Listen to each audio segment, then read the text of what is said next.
بسم اللہ الرحمن الرحیم۔ السلام علیکم ڈیئر اسٹوڈنٹس، آج کا ہمارا چیپٹر ہے پاکستان اسٹڈیز کا چیپٹر نمبر 4، پاکستان کو اسلامی جمہوریہ بنانے کے اقدامات۔ پاکستان تو بن چکا، پاکستان کا بنانا اتنا آسان کام نہیں تھا۔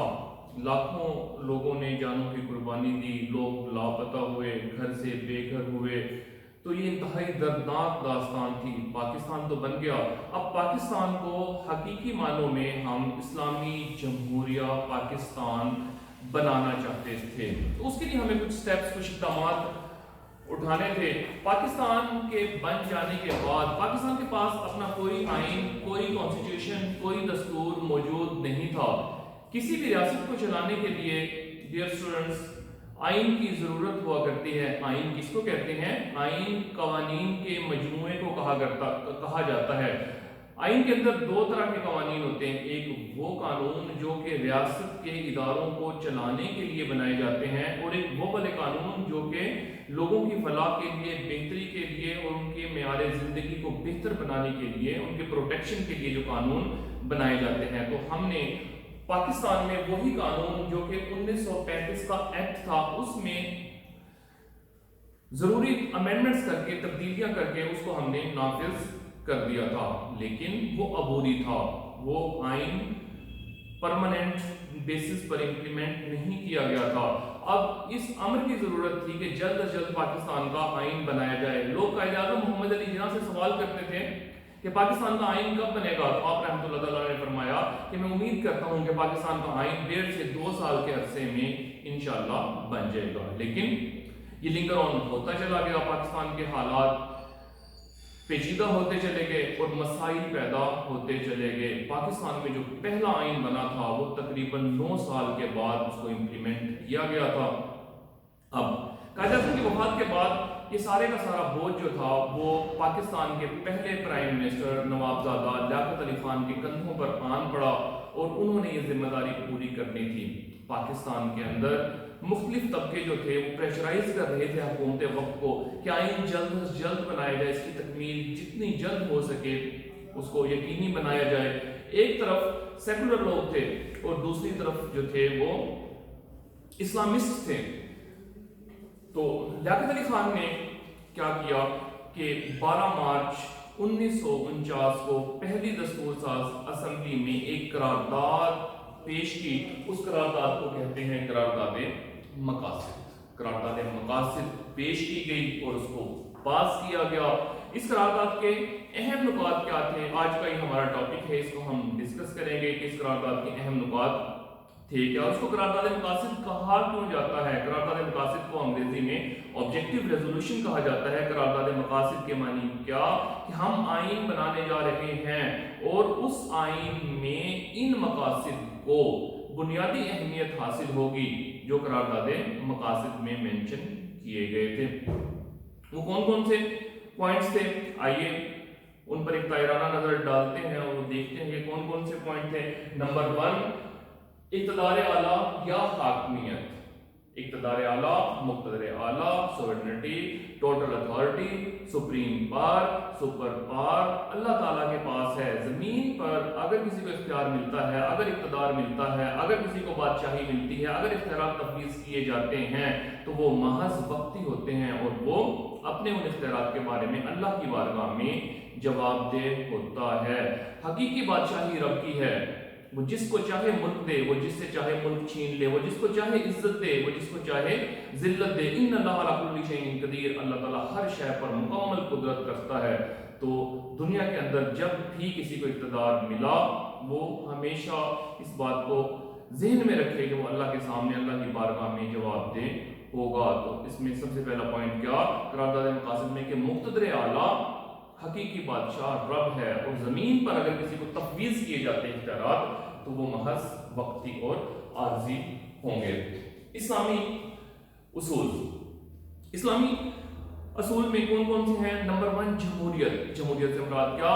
لوگوں کی حکومت، لوگوں کے لیے حکومت۔ اسلامی جمہوریت کی بنیاد ڈالنے والے سرکار دو عالم صلی اللہ تعالیٰ علیہ وسلم ہیں، جنہوں نے حقیقی اسلامی جمہوریت کی ریاست مدینہ کی بنیاد ڈالی تھی۔ تو جمہوریت کے اندر کیا ہوتا ہے کہ عوام نمائندوں کو چنتی ہے اور چن کر کے ان کو پارلیمنٹ کے اندر بھجواتی ہے، اور وہ لوگ وہاں پہ جا کر کے حکومت کی نمائندگی، عوام کی نمائندگی حکومت میں کر رہے ہوتے ہیں۔ جمہوریت کے بعد ہے آزادی۔ کسی نے کبھی کسی کو یہ سرٹیفکیٹ نہیں دیا دنیا میں کہ جاؤ میں نے تمہیں آزاد کیا۔ یہ آزادی ہمیشہ رب کی طرف سے ملتی ہے۔ اللہ پاک لوگوں کو آزاد پیدا کرتا ہے، وہ چاہے اپنی مرضی سے مسلم ہو جائیں، چاہے وہ اپنی مرضی سے کرسچن ہو جائیں، ہر طرح کی آزادی ہوتی ہے۔ مذہب کے حوالے سے آزادی ہوتی ہے، تعلیم کے حوالے سے آزادی ہوتی ہے۔ دنیا کے ہر معاملے میں اللہ پاک نے انسان کو آزاد پیدا کیا ہے۔ مساوات۔ اسلامی معاشرے کے اندر سب لوگ ایک ہی صف میں، وہ شعر ہے نا کہ ایک ہی صف میں کھڑے ہو گئے، محمود و ایاز، نہ کوئی بندہ رہا نہ کوئی بندہ نواز، کوئی اونچ نیچ، کوئی ذات پات، کوئی معاشرتی سٹیٹس کام نہیں آتا، سب لوگ جو ہیں وہ برابر ہیں۔ رواداری۔ رواداری کے معنی کیا؟ رواداری کہتے ہیں برداشت کو۔ ایک اسلامی ریاست کے اندر اس کی بہت بڑی خوبی ہوتی ہے کہ اس کے اندر برداشت پائی جاتی ہے۔ ایک مسلک دوسرے مسلک کے اوپر، ایک عقیدہ رکھنے والا کسی دوسرے عقیدہ رکھنے والے کے اوپر کسی قسم کا کوئی اٹیک کرنے کا حق نہیں رکھتا۔ برداشت ہونی چاہیے، رواداری ہونی چاہیے، یہ ایک اہم خوبی ہے۔ اور معاشرتی انصاف سب کو ملنا چاہیے اور ڈور سٹیپ پہ ملنا چاہیے۔ یہ جو بنیادی ہمارے اسلامی اصول ہیں ان کی کچھ بنیادی چیزیں تھیں جو میں نے آپ کے ساتھ شیئر کی۔ اسلامی طرز زندگی۔ اسلامی طرز زندگی سے مراد کیا کہ آپ کی زندگی انفرادی ہے یا زندگی اجتماعی ہے، وہ قرآن اور سنت کے مطابق گزاری جانی چاہیے۔ نیکسٹ ہے جی اسلامی قانون سازی۔ اسلامی قانون سازی سے مراد کیا کہ جو بھی قانون بنے گا، آئین جو ہم بنانے جا رہے ہیں، اس میں قرآن اور سنت جو ہے اس کو بنیادی اہمیت دی جائے گی، اور قرآن اور سنت کے مطابق ہی قانون سازی کی جائے گی اور اس کے مطابق ہی آئین بنایا جائے گا۔ نیکسٹ ہے بنیادی حقوق۔ بنیادی حقوق کیا کہ پاکستان میں بسنے والے تقریباً 22 کروڑ لوگ، ان 22 کروڑ لوگوں میں 97% مسلمز اور 3% نان مسلمز ہیں۔ اس میں ہندو ہیں، اس میں سکھ ہیں، اس میں پارسی ہیں، اس میں دیگر مذاہب کے ماننے والے نان مسلم جیسے کہ قادیانیوں کو 1973 کے کانسٹیٹیوشن کے اندر نان مسلم ڈکلیئر کر دیا گیا تھا۔ ان کے کفر کے اندر کسی قسم کا کوئی شک شبہ نہیں ہے، وہ مسلمانوں کی کسی برانچ سے کوئی تعلق نہیں رکھتے۔ تو قادیانی نان مسلم ہیں، نان مسلم ہیں تو صحیح، لیکن باقی نان مسلمز کے ساتھ ان کو بنیادی حقوق ملیں گے۔ آزادی اظہار ہوگا، اپنی فکر کا اظہار وہ کر سکتے ہیں، وہ لکھ کر کے بھی کر سکتے ہیں، وہ تحریری شکل میں بھی کر سکتے ہیں، وہ بول کر کے بھی کر سکتے ہیں۔ تحریر اور تقریر کی مکمل طور پر آزادی ہوگی، وہ اپنی مرضی کے مطابق جو چاہے مذہب اختیار کریں اور اپنے مذہب کے مطابق اس کی عبادت بھی کر سکتے ہیں۔ وہ چاہے تو مسجد جائیں، چاہے تو وہ مندر جائیں، چاہے تو وہ کلیسا جائیں، اس بات کی مکمل طور پر آزادی ہوگی، اور ان کی عبادت گاہیں نہ صرف یہ کہ تعمیر کرنے پر پابندی نہیں ہوگی، بلکہ ان کو بھی ایسے ہی پروٹیکٹ کیا جائے گا جیسے مسلمانوں کی عبادت گاہوں کے تحفظ کو پاکستان میں یقینی بنایا گیا ہے۔